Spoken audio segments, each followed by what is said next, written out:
Good morning, and thank you for being here, and especially for bringing warm weather to Hanover. This is not usually how we are at this time of the year, so thank you very much. My name is Marty Redman, and I'm the Dean of Residential Life, and one of my responsibilities and pleasures, quite honestly, is to work and oversee the fraternity sorority system here at Dartmouth. In addition to myself, there are 3 other staff members in my area that work with these organizations, and that comprise the organizations total about 30 that comprise the CFS system here at Dartmouth. Each of these organizations have alumni, staff, or faculty advisors, and many, in addition, have an alumni corporation that actually supports the management of the facilities and the activities of the organizations. These organizations within the system include a variety of different types and styles of groups. They include single-sex fraternities, the traditional male and female fraternity and sororities, co-ed fraternities. We have 3 co-ed organizations here on campus. We also have a number, and it's a national growing trend, of multicultural fraternities and sororities representing Native American, Asian students, African American students. In addition, we have 2 unique organizations to Dartmouth. They're not called fraternities, but they function in a similar fashion, and those are called undergraduate societies. Approximately 60% of our undergraduate population, or about 1,800 sophomore, junior, and senior students, decide to participate in these organizations. In almost all instances, an invitation to join is extended by the organization to the student, and the student has the opportunity to accept or reject that particular offer of membership. These are selective organizations. They each have their own criteria that they use for selecting students. Some involve grade point averages, some involve community service, as you heard about in Tucker Foundation. Others are a little more open, and if you really just want to be a member, you can walk in the door and decide to participate. At the end of the day, there's no obligation on the part of the college or any of these organizations that you have to join. Most of their events throughout the year tend to be open to anyone except for closed events that typically are members only. Certainly their meetings and those kinds of things are closed opportunities. Your sons and daughters will have their first opportunity to participate in what is called new member recruitment, or more generically it's referred to as RUSH, which happens here in Hanover in the early weeks of October every fall. In addition to the fall large RUSH opportunity, because of the D plan and students coming and going here, there are also opportunities to join in winter or spring terms as well. My office sent some information to you. Probably you should have received it in March. It was a packet that had housing information for next fall, along with an introductory letter from some of the staff working with Greek letter organizations, kind of giving you some highlights and listing the organizations. I'm not very high-tech today. We actually have a fairly extensive website. If you go to the Dartmouth website and go to Residential Life, or the 3 letters ORL, you will find an entire section on the entire organization, but in particular about our Greek letter organizations and societies here. And one publication that you might find actually very beneficial is something called the Greek Letter Organization Year in Review. It's a publication that we actually do a hard copy of in a limited run, but we also have the entire publication up on the website. It goes into pretty significant detail about what these organizations did during the past academic year. So if you're looking to get a sense and a flavor of what they did, this is a great place to go and see the multitude of activities they engage in. We honor and recognize organizations for significant contribution and success as well in that organization. We also talk about some of the things that need improvement, so I think it's a fairly balanced document to give you a good perspective on those organizations. With that as some general background, what I really wanted to do today, following what Linda said in her introductory remarks of this morning, is to talk about the partnership that Dartmouth certainly anticipates encouraging between you and your sons and daughters as they're here. I think the decision to join a Greek letter organization should be a partnership between parent and student, in addition to the college. So what I thought I'd do today is try to provide some questions to you as parents to ask your son or daughter as they start thinking about this process, and to get them thinking about what decision they might want to make. So I'm going to go through some questions, and the first one is a parent myself. I have one that graduated from college about 2 years ago and one that's going off next fall. I certainly, with both of my children at home and even today, asking, but everybody's doing it. That's not in and of itself a reason to join. The reality is not everyone is doing it. As I mentioned, about 60% over time will choose to join. That means 40% or higher are choosing not to join these groups, and they're finding other avenues and opportunities to engage in and find some social activity and other involvements here throughout the campus. I also encourage you to ask your son or daughter what they expect to get out of the organization. What is that experience going to be like for them? When they respond to you, they will likely say that they're going to be with a great group of friends, which is wonderful. But being in a Greek letter organization is not the only place one interacts with friends and creates those kinds of relationships. So as a parent, I would certainly encourage you to dig a little deeper. Well, how is that different than what you currently do? How is that different than the other organizations you're involved in? Is this a different group of friends? Or is this a group of friends you really want to have a different kind of a relationship with? An important part, I think, that many of us forget is that joining these type of organizations is a significant commitment of time, energy, and resources. It requires a member to work towards achieving the goals of this particular organization that they're interested in. Some of those goals are highlighted again on our website, but many of them engage in significant community service activity here in the local Hanover area. This past year, for example, as you will see in the document, these groups, these 30 organizations, raised approximately $60,000 for local charities. In addition, collectively, the 1,800 members participated in some approximate 75,000 hours of community service here in the Upper Valley. That's a significant contribution. They work with all ranges of activities. Many are coordinated through the Tucker Foundation, as you heard. In addition, many of the organizations have adopted, if you will, specific charities or organizations or funds. We have one group, for example, that raises their own money and then buys computers for a local school district and then goes and teaches the students there how to use the computers and do those kinds of things, just as one example.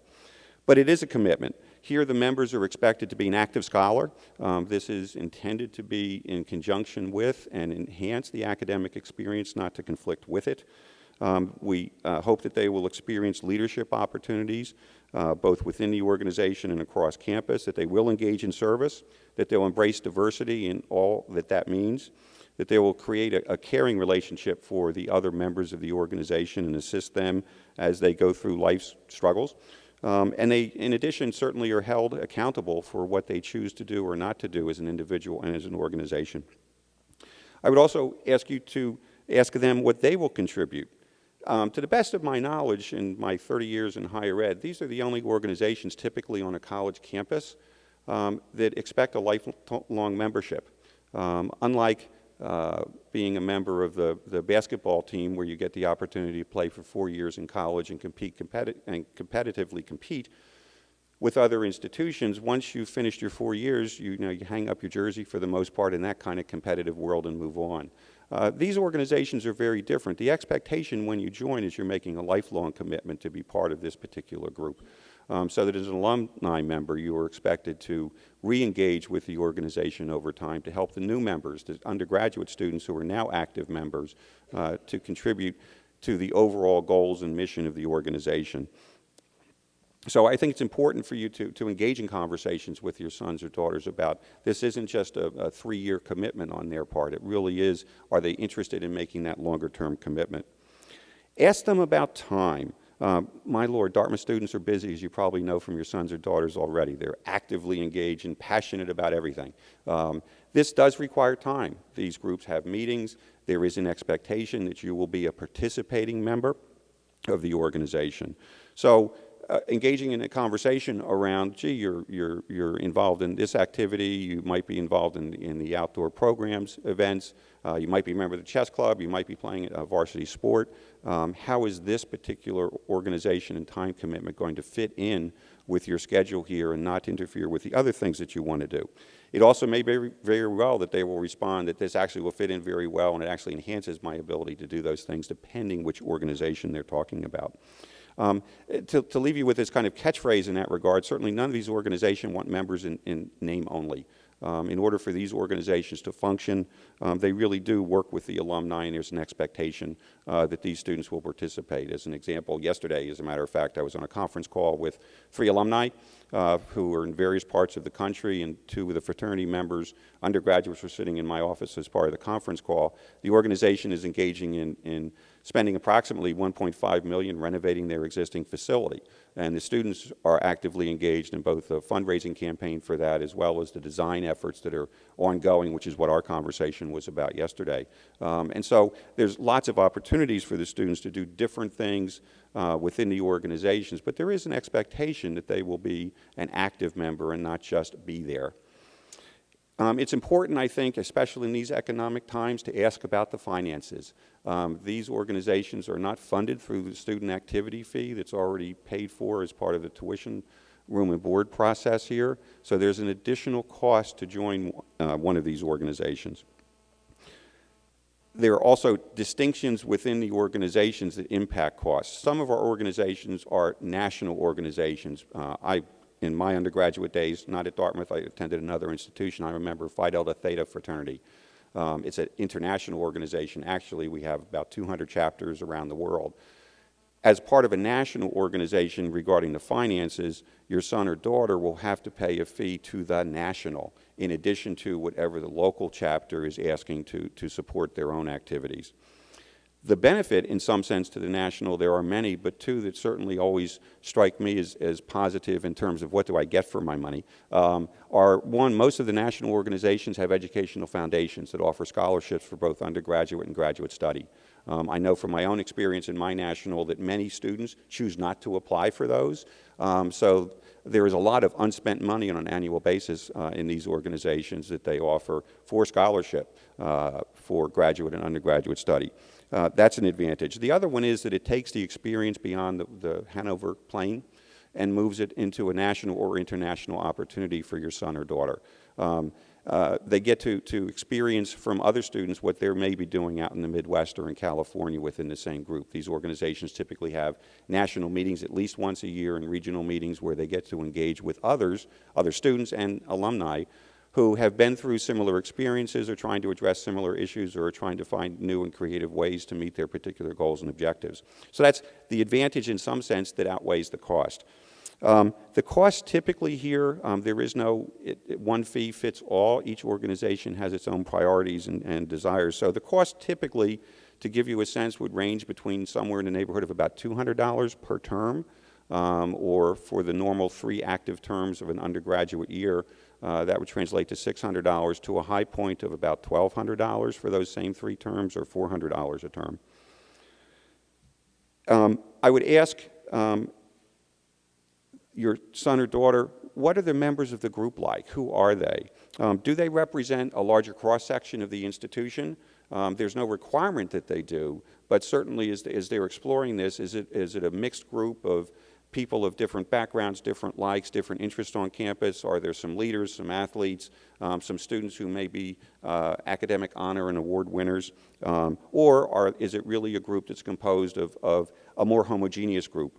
Potentially a lot of the rumors one will hear is that, well, gee, that's the basketball house or that's this house.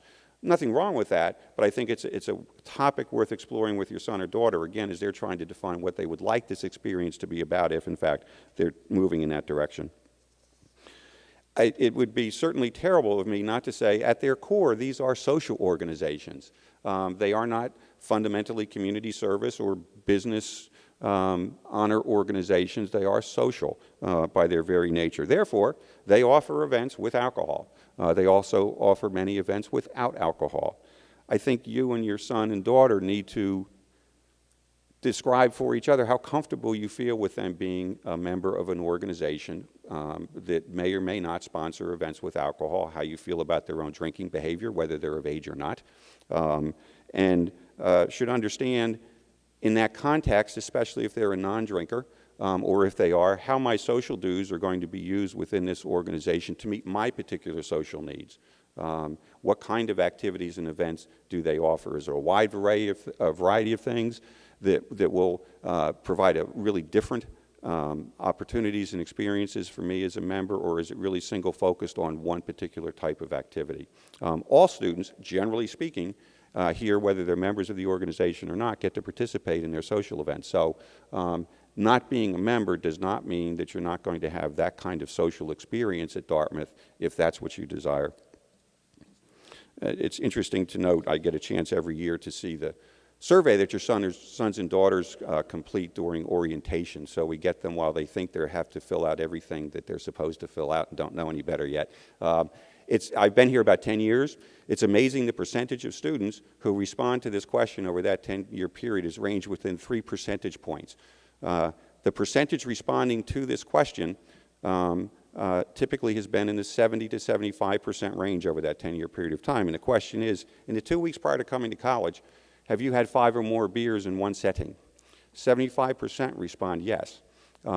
So I think for me as a parent and for you as parents, if we didn't think our child may have had something to drink prior to coming to college, they're telling us something different. And so, I think the reality of life today on any college campus is that alcohol is present. Our goal as an institution is to try to reduce risk, provide education, and deal with the negative behaviors that may result from alcohol. So I don't want you to back away from the conversation around alcohol with your children. It really should be a conversation you're having anyway. At the same time, as it relates to these groups, they do hold events where alcohol is present, and I don't want to say that they don't, because they do. Dartmouth offers a wide variety of organizations on campus. I think we have something like 300 active student organizations, certainly varsity athletics, intramurals. Dartmouth is well known for allowing students to create their own groups to meet their needs in any given year. So there is a wide array of opportunities for students to engage and create a social life in different ways. They can do that in their residence halls. They can do that in all sorts of ways. If you watch what's happening on the green today later, the outdoor programs area is huge here at Dartmouth and has a very, very long history, and that's another avenue for social interaction and experience.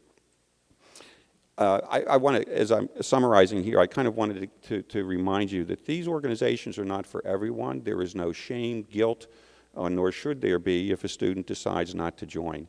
Again, I mentioned I was a member of a Greek organization in my undergraduate days. I had many friends who chose not to join. Our relationships, because they were important to us, we worked at maintaining them. It didn't tear those relationships apart, and there's no need for that to occur, as a student may make one choice or another. I encourage you, again, to engage in conversations with your student. And I would encourage you to do that before the fall term starts. As you know, these 10-week terms happen very rapidly. And so we will, I think, open next fall for classes on the 25th of September. Rush, I believe, starts on the 7th of October. And so waiting to have that conversation until they're actively engaged in it probably won't help you, nor will help your son or daughter hear your thoughts about it. That same survey I mentioned about alcohol also asked your sons and daughters last fall a question regarding Greek letter organizations. The question that was asked is whether they intend to join a Greek letter organization while in college, particularly at Dartmouth. 66% of them said they thought they would. So about 2/3 of you, your sons and daughters, theoretically, have already been leaning in the direction of making that choice. It's an important choice. So again, I encourage you to engage with them in conversation around that topic. Let them know your thoughts. The finances certainly in this economy are difficult. Many of the organizations do have aid and scholarships available. Some are just as simple, they reduce the dues. Some it's actually a financial scholarship. Others have devised ways in which the student who might need some additional funds to make ends meet gets the opportunity to work for the organization in some functions within the house in lieu of dues. And certainly if a student's interested, I also work with dining services here.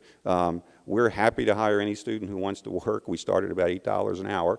All we ask is they give us 10 hours in the course of a term to put them on the payroll. So there are wonderful opportunities here on campus in addition to DDS for them to earn some money.